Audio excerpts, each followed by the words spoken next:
Halo Sumatera Utara, selamat siang pemirsa. Sumatera Utara hari ini kembali hadir menjumpai Anda edisi Rabu siang 28 Juni 2023. Sejumlah informasi menarik telah berhasil dirangkum oleh tim redaksi kami untuk Anda. Tentunya bersama saya Muhammad Azhar Nasution. Berikut Sumatera Utara hari ini selengkapnya.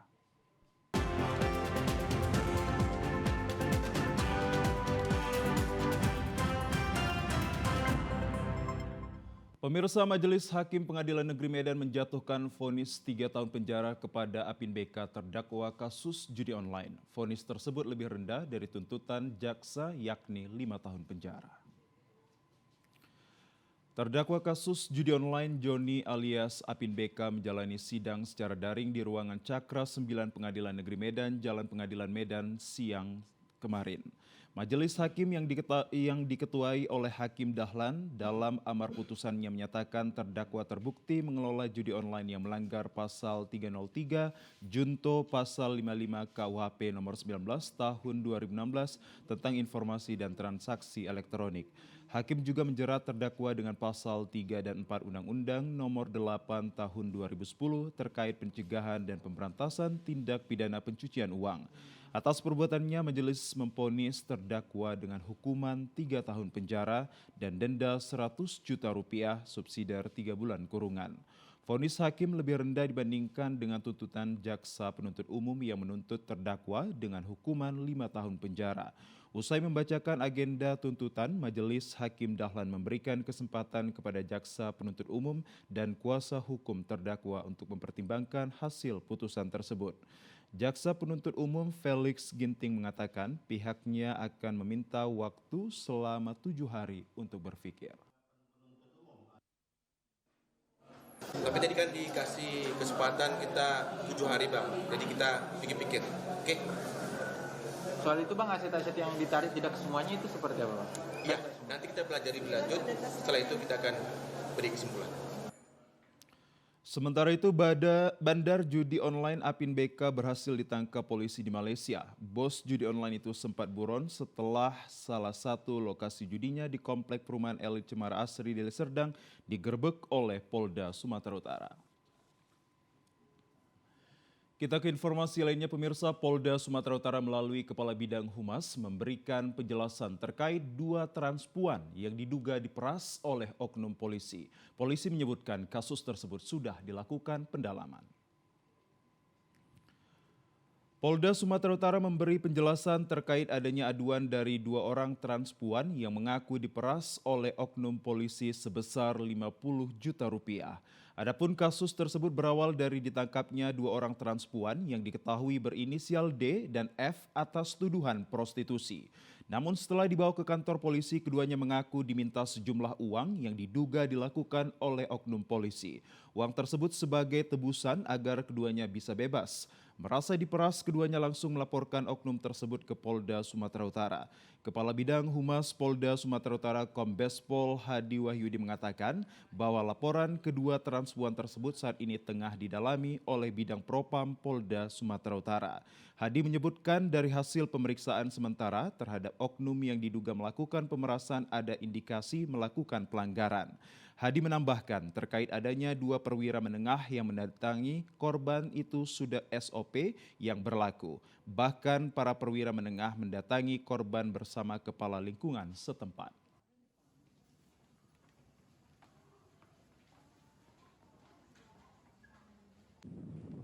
Dari hasil sementara tentu indikasi ada dugaan keterlibatan atau ada dugaan pelanggaran sudah menjadi komitmen Kapolda Sumatera Utara untuk melakukan penindakan secara tegas. Jadi kita tidak mentolerir, Bapak Kapolda tidak mentolerir jika ada oknum-oknum yang terlibat atau berperilaku tidak baik yang mencoreng nama institusi. Dari Medan kita menuju ke Kabupaten Labusel pemirsa dalam rangka mengantisipasi kegiatan masyarakat pada malam hari. Polsek Torgamba Kabupaten Labusel melakukan patroli gabungan dengan sasaran premanisme, geng motor, pelaku begal, serta kejahatan lainnya di wilayah hukum Polsek Torgamba. Untuk mengantisipasi tindak kejahatan jalanan yang mengganggu situasi Kaptibmas di wilayah hukumnya, Polsek Torgamba bersama Babinsa dari Koramil 11 Kota Pinang beserta personil Subdenpom Cikampak melakukan patroli gabungan secara rutin di sepanjang Jalinsum dari arah Cikampak Bekan hingga ke wilayah SPBU Asam Jawa di Kecamatan Torgamba, Kabupaten Labusel. Patroli rutin ini dipimpin langsung oleh Kapolsek Torgamba dengan mendatangi tempat-tempat objek vital seperti ATM, swalayan, SPBU, dan warung yang ramai dikunjungi pada malam hari. Selain itu, tempat hiburan anak seperti pasar malam dan patroli melihat situasi Kamtibmas di beberapa titik pos kamling yang ada di Kecamatan Torgamba, Kabupaten Labusel. Kapolsek Torgamba AKP Sunipan Guru Singa menjelaskan kegiatan patroli ini dilakukan secara rutin. Patroli gabungan skala besar dengan konsentrasi di sejumlah titik rawan dan lokasi objek vital dengan sasaran kerap terjadinya aksi kriminal seperti premanisme, geng motor, serta antisipasi dalam hal kejahatan jalanan lainnya yang kerap mengganggu situasi Kaptibmas di wilayah hukum Polsek Torgamba. Kegiatan rutin kami laksanakan patroli skala besar ya, untuk pencegahan para warga atau anak muda yang melakukan balap liar ataupun tawuran, untuk mencegah curas ataupun curat yang di seputaran SPBU ataupun tempat-tempat hiburan di seputaran Kecamatan Torgamba ini.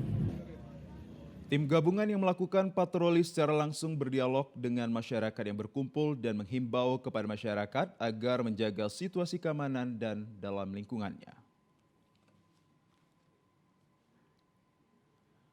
Sementara itu pemirsa, untuk mencegah aksi kriminalitas terutama pada malam hari, Polres Kota Sibolga melakukan patroli presisi di sejumlah kawasan di titik keramaian di Kota Sibolga.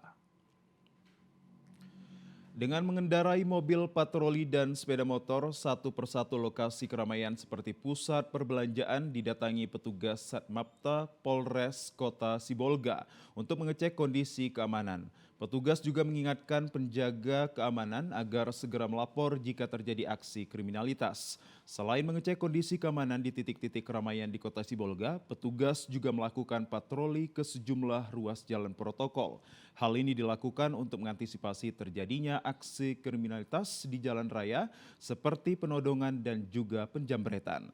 Kasat Samapta Polresta Sibolga Jumpa Arwan mengatakan bahwa patroli presisi yang dilakukan bertujuan untuk memberikan rasa aman dan nyaman bagi warga Kota Sibolga, sekaligus untuk mengantisipasi terjadinya aksi kriminalitas terutama pada malam hari di Kota Sibolga. Dari Samapta Polres Sibolga yang telah selesai melaksanakan patroli presisi dalam rangka Hari Bayangkara yang ke-77. Kami berharap kepada masyarakat Sibolga, manakala ada menemukan adanya tindak pidana, segera melaporkan ke Polres Sibolga atau menghubungi 110, nomor 110. Kami dari Samapta akan selalu siap untuk melayani masyarakat. Pemirsa, kami ajak Anda ke informasi lainnya. Pemerintah desa menyalurkan bantuan langsung tunai secara serentak kepada 14 desa di Kecamatan Huta Bargot, Mandailing, Natal. Ratusan kepala keluarga penerima manfaat menerima bantuan sebanyak 3 tahap pada tahun 2023. Ratusan warga mengantri untuk menunggu pembagian bantuan langsung tunai yang disalurkan pemerintah desa secara serentak kepada warga di seluruh Kecamatan Huta Bargot, Kabupaten Mandailing, Natal. Warga penerima manfaat diwajibkan membawa persyaratan seperti kartu tanda penduduk hingga kartu keluarga untuk dapat menerima bantuan tersebut.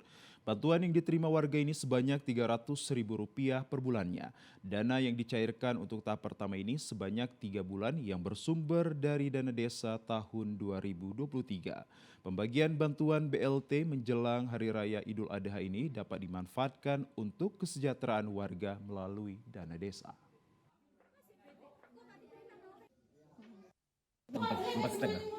450.000. Itu, Pak. Jadi uangnya nanti dipergunakan untuk apa itu, Pak? Untuk keperluan di rumah. Keperluan di rumah, Pak, ya? Belanja di rumah, beli makanan yang bergizi-gizi, kan gitu tujuannya itu.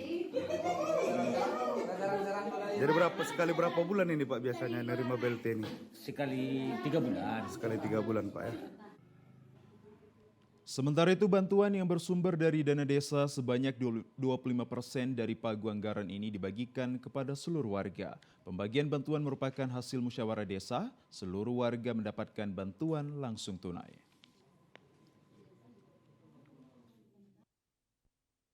Jadi itu per orang berapa itu Bang yang dibagi itu duitnya?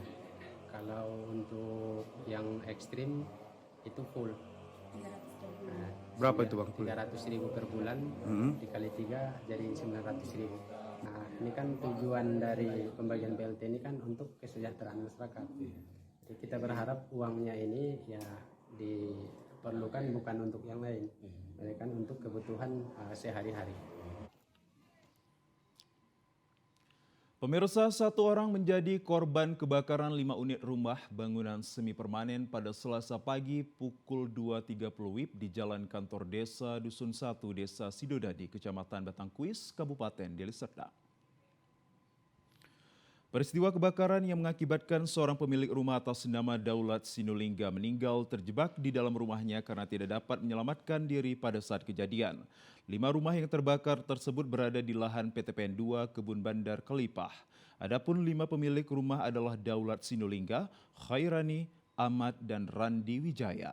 Belum diketahui secara pasti dari mana asal api, namun menurut warga api berasal dari sebelah rumah korban. Daulat Sinulingga yang bangunannya rumah lebih banyak terbuat dari kayu, dengan cepat api menyambar dan membakar 4 bangunan rumah lainnya karena posisinya berdempetan. Saat api membakar rumah, warga masih sempat melihat Daulat Sinulingga keluar rumah untuk meminta pertolongan. Namun setelah itu ia masuk kembali ke dalam rumah dan setelah mobil pemadam kebakaran berhasil memadamkan api, petugas menemukan Daulat Sinulingga telah hangus terbakar. Kapolsek Batangkuis AKP Sahrizal mengatakan belum dapat diketahui secara pasti dari mana asal api, namun dugaan sementara akibat dari korsleting arus listrik.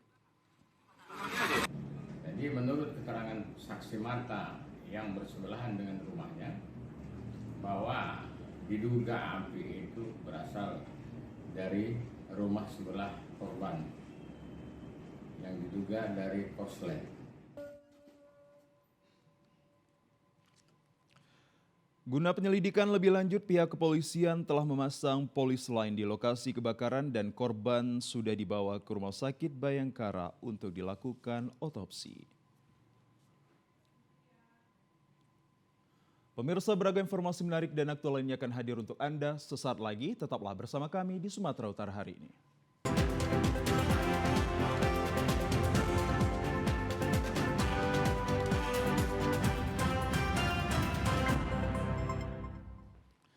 Pemirsa, Gubernur Sumatera Utara Edi Rahmayadi meresmikan Fakultas Kedokteran Institut Kesehatan Helvetia di Ballroom Rumah Sakit Mitra Medika Premier Jalan S. Parman, Medan kemarin. Hal ini diharapkan akan menambah tempat belajar di Sumatera Utara sehingga ke depan akan melahirkan lebih banyak tenaga medis yang bisa melayani masyarakat Sumatera Utara. Ia ucapkan selamat atas pembukaan tempat belajar ini sehingga banyak dokter-dokter yang akan berkiprah menjalankan profesinya sebagai salah satu ibadah untuk memberikan pelayanan bagi masyarakat Sumut. Ia berharap kehadiran Fakultas Kedokteran Institut Kesehatan Helvetia Medan mampu menghasilkan tenaga medis yang berkompeten. Tenaga medis Sumut yang tidak kalah dengan negara lain, utamakan kejujuran, pihak Institut Helvetia dapat melatih mulai pendidikan hingga selesai mendapatkan gelar dokter. Kualitas dokter-dokter kita sehingga bisa melayani masyarakat Sumatera Utara khususnya. Sangat baik. Inilah yang keharapan pemerintah. Saya selaku user, saya pemakai, beliau adalah pendidik sehingga nanti membuahkan dokter-dokter yang bisa menyelesaikan persoalan, menjadikan solusi kebutuhan masyarakat kita Sumatera Utara.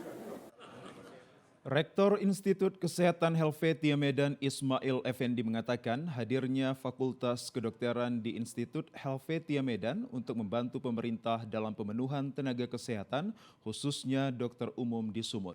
Hari ini Institut Kesehatan Helvetia Medan telah menerima izin pembukaan Fakultas Kedokteran, jadi saat ini telah memiliki 3 fakultas, yakni Fakultas Farmasi dan Kesehatan, Fakultas Kesehatan Masyarakat, dan Fakultas Kedokteran. Institut Kesehatan Helvetia ini adalah fakultas yang akan mendidik dokter spesifik dengan penyakit kronis lansia. Mengapa kita pilih itu? Karena data menunjukkan umur hidup penduduk Indonesia sudah bertambah rankingnya. Artinya jumlah orang berusia tua itu akan bertambah.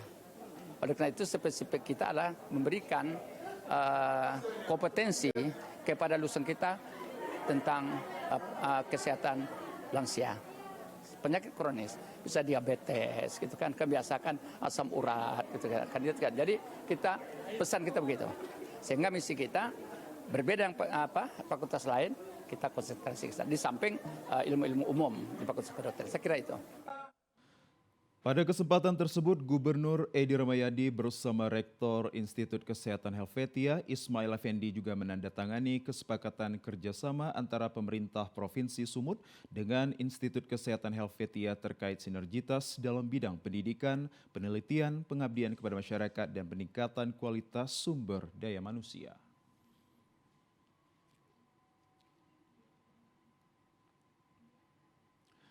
Pemirsa, di informasi lainnya, dengan memiliki kompetensi Persatuan Wartawan Indonesia Sumut siap melahirkan profesi kewartawanan profesional guna mendukung percepatan pembangunan mewujudkan masyarakat sejahtera. Profesi wartawan dalam menjalankan tugasnya memberi informasi kepada masyarakat luas, memiliki kinerja profesional sesuai dengan aturan kode etik jurnalistik serta peraturan lainnya yang ditetapkan pengurus organisasi. Untuk mengembangkan keberadaan wartawan yang memiliki kompetensi tersebut, maka dilakukan konferensi ke-6 sekaligus pelantikan pengurus PWI Batubara dilaksanakan di Aula Rumah Dinas Kompleks Tanjung Gading yang dibuka oleh Bupati Batubara Zahir, dihadiri Ketua PWI Sumut Varianda Putra Sinik serta pimpinan Forkopimda, pengurus PWI Asahan dan Tanjung Balai, tokoh agama serta tokoh masyarakat. Bupati Batubara yang juga pembina PWI Kabupaten Batubara mengatakan melalui konferensi terbentuknya pengurus baru yang solid mampu menyebarkan informasi yang membangun kepada masyarakat. Seusai pelaksanaan konferensi dilanjutkan dengan pemilihan pengurus PWI Batubara periode 2023 hingga 2026 sehingga terpilih sebagai ketua Muhammad Dian Syafai, sekretaris Jul Fauzan, dan bendahara adalah Harla. Kepengurusan tersebut kemudian dilantik oleh Ketua PWI Sumut Varianda Putra Sinik yang ditandai dengan pembacaan SK dan penyerahan bendera Pataka. Ketua PWI Sumut Varianda Putra Sinik mengatakan menjadi pengurus PWI sejatinya merupakan amanah dilaksanakan dengan ikhlas, maka akan menjadi sebuah keberkahan. Varianda mengajak kepada pengurus senantiasa memiliki kesabaran dalam menghadapi dinamika organisasi, ikhlas dalam bekerja, serta bangunlah kemitraan dengan baik. Varianda juga mengingatkan pemimpin yang berhasil adalah pemimpin yang bisa melahirkan kader-kader yang mumpuni, memiliki kuantitas maupun kualitas dalam pengabdiannya.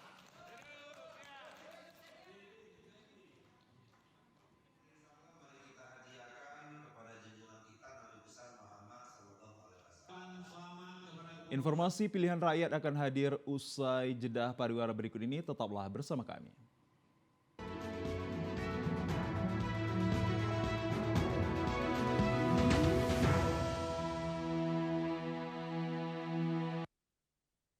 Pemirsa, Komisi Pemilihan Umum Sumatera Utara menetapkan daftar pemilih tetap tingkat provinsi pada pemilihan umum 2024 mendatang sebanyak 10 juta lebih. Jumlah ini merupakan gabungan rekapitulasi yang dilakukan di seluruh 33 kabupaten kota yang ada di Sumatera Utara. Sebanyak 10 juta lebih pemilih telah ditetapkan ke dalam daftar pemilih tetap oleh Komisi Pemilihan Umum Sumut untuk pemilu 2024 mendatang. 10 juta lebih pemilih tersebut masuk dalam rincian laki-laki sebanyak 5,3 juta pemilih dan wanita sebanyak 5,4 juta pemilih. Hal ini disampaikan saat rapat pleno terbuka rekapitulasi daftar pemilih tetap yang digelar oleh KPU Sumut untuk pemilu 2024 mendatang. Ketua KPU Sumut Herdensi Adenin menyebutkan bahwa rekapitulasi DPT ini dilakukan setelah melalui rangkaian proses panjang seperti menerima data penduduk potensial, pemilih pemilu atau DP4 oleh Kementerian Dalam Negeri yang disinkronisasikan oleh KPU dengan melakukan coklit atau pencocokan dan penelitian serta menyusun DPS atau daftar pemilih sementara. Penyerahan DP4 disampaikan oleh Kemendagri kepada KPU, sinkronisasi oleh KPU, kemudian kita melakukan coklit, kemudian kita menyusun DPS. Jumlah DPS kita kemarin 11 jutaan lebih ya, kemudian itu dilakukan pencermatan ulang, makanya di DPT itu dia jumlahnya 10.853.948. Sementara itu untuk diketahui KPU Sumut telah menetapkan 45.000 lebih tempat pemungutan suara TPS yang tersebar di 33 kabupaten kota yang termasuk dalam Provinsi Sumut. Tingkat masyarakat yang datang ke TPS naik menjadi di atas 75%.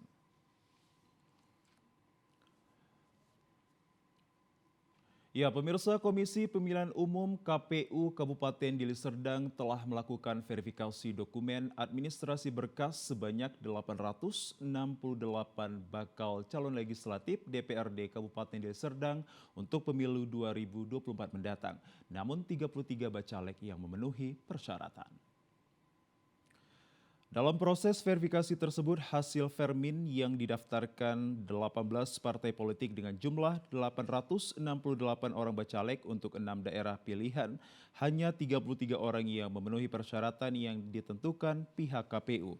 Sementara yang belum memenuhi persyaratan itu sebanyak 835 orang. Komisioner KPU Deli Serdang Divisi Teknis dan Penyelenggaraan Pemilu Zeolhak Siregar mengatakan, kalau dipresentasikan yang memenuhi persyaratan untuk menjadi bacalek di Kabupaten Deli Serdang lebih kurang hanya 3,80% saja. Bacalek yang didaftarkan oleh 18 partai politik sebanyak 868 orang dari 6 dapil, namun hanya 33 orang yang memenuhi syarat dan 835 orang belum memenuhi syarat. Adapun hal-hal yang menjadikan bacalek belum memenuhi syarat seperti tidak sesuainya nama bacalek di ijazah dengan di KTP, pemeriksaan kesehatan yang tidak sesuai dengan waktu yang telah ditetapkan, kemudian surat keterangan dari pengadilan yang telah kadaluarsa dan beberapa kelengkapan yang menyebabkan dokumen bacalek tersebut belum memenuhi persyaratan. Tahapan selanjutnya proses perbaikan dari parpol bacalek untuk dokumen yang dinilai belum lengkap. KPU meminta para bacalek parpol yang belum memenuhi syarat untuk segera memperbaiki berkasnya yang dimulai dari tanggal 25 hingga 9 Juli 2023. Syarat calon itu misalnya seperti surat kesehatan. Nah, di regulasi yang ada di kita, surat kesehatan itu paling awal terbitnya itu 1 April 2023. Namun ada beberapa calon yang sudah terbit surat kesehatannya itu di Maret. Nah, tentu ini akan menjadi PMS, akan menjadi perbaikan. Masa perbaikan partai politik itu dari tanggal 26 Juni sampai dengan 9 Juli. Jika sampai batas waktu yang telah ditentukan dokumen belum juga ada perbaikan, maka yang bersangkutan dinyatakan tidak memenuhi syarat sebagai bacalek.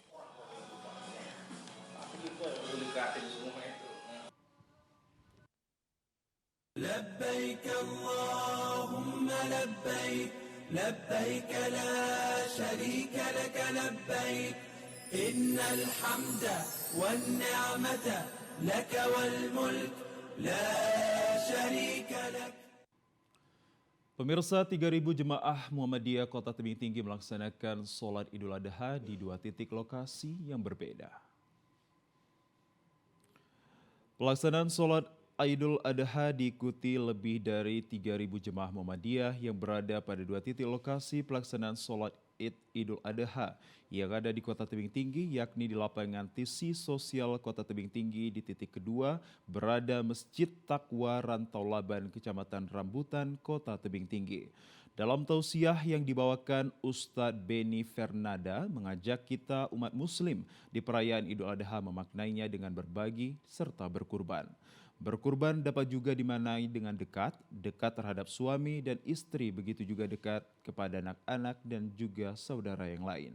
Berkurban juga dimaknai berbagi kasih, hadiah, baik dalam bentuk apapun. Dengan begitu kedekatan kita antara sesama dengan melakukan berbagai lebih mendekatkan kita satu dengan yang lainnya. Banyak amal soleh, diantaranya adalah kurban. Nah demikian juga kalau kita mau dekat dengan manusia yang lain, hablum minan nas, dengan keluarga kita, suami dan istri, anak dengan orang tuanya, bisa juga dengan makna kurban ini, yaitu dengan saling memberikan hadiah. Kata Nabi, tahadau tahabbu. Kalau engkau saling memberi, engkau bisa menjadi dekat, di antara kalian bisa terjadi hubungan yang lebih harmonis, saling mencintai. Sementara itu, Ketua PD Muhammadiyah Ustadz Zufri yang disampaikan Ketua Majelis Tabligh PDM Kota Tebing Tinggi Faisal mengatakan saat ini jemaah Muhammadiyah lebih mempererat tali silaturahmi antara sesama umat muslim dan begitu juga antara sesama umat beragama. Di momen Idul Adha ini lebih banyak bersyukur dan memberi kepada sesama sehingga apa yang disampaikan penceramah dapat dilaksanakan.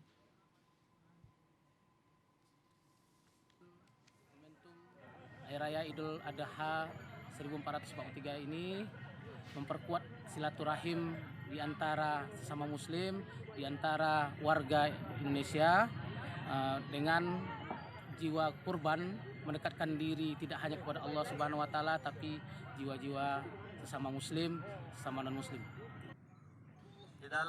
PD Muhammadiyah Kota Tebing Tinggi di Hari Raya Idul Adha tahun ini melakukan penyembelihan hewan kurban sebanyak 31 ekor hewan sapi dan 22 hewan kambing. Pemirsa, masuknya musim haji mulai berdampak pada penjualan oleh-oleh haji di berbagai tempat di Madinah serta Mekah. Para jemaah haji khususnya jemaah dari Indonesia berbondong-bondong menyicil oleh-oleh khas Mekah dan Madinah. Tampak para jemaah melihat oleh-oleh diantaranya kurma dan kacang-kacangan yang merupakan favorit jemaah haji saat melakukan ibadah haji dan umroh. Terutama kurma Arab Saudi yang paling banyak diminati dan diburu para jemaah haji untuk dibawa pulang. Kurma telah menjadi simbol kerajaan Arab Saudi dan telah diakui khasiatnya. Selain mengandung gizi yang cukup, mengkonsumsi kurma saat berbuka puasa di bulan Ramadan merupakan perkara sunnah yang dikerjakan oleh Rasulullah Shallallahu Alaihi Wasallam. Setiap jenis kurma memiliki rasa yang berbeda dan banyak variasi rasa, bahkan ada kurma azwa yang kualitasnya sudah tidak diragukan lagi. Kurma azwa berasal dari kota Madinah, Arab Saudi, namun kurma azwa ini jelas harganya lebih mahal daripada kurma lainnya. Biasanya secara umum harga kurma hanya Rp5, sekitar Rp20.000 per kilogram, namun berbeda dengan kurma seperti kurma azwa, sedikit mahal, yakni sekitar Rp50, yakni sekitar Rp200.000 per kilogramnya. Sementara kurma Madinah biasanya dicari para jemaah karena kurma Madinah lebih besar dan kenyal dagingnya. Rasanya juga manis dengan daging buah yang kering. Para jemaah sangat antusias membeli kurma dan berharap oleh-oleh yang telah dibeli akan awet hingga menjelang kepulangan ke tanah air.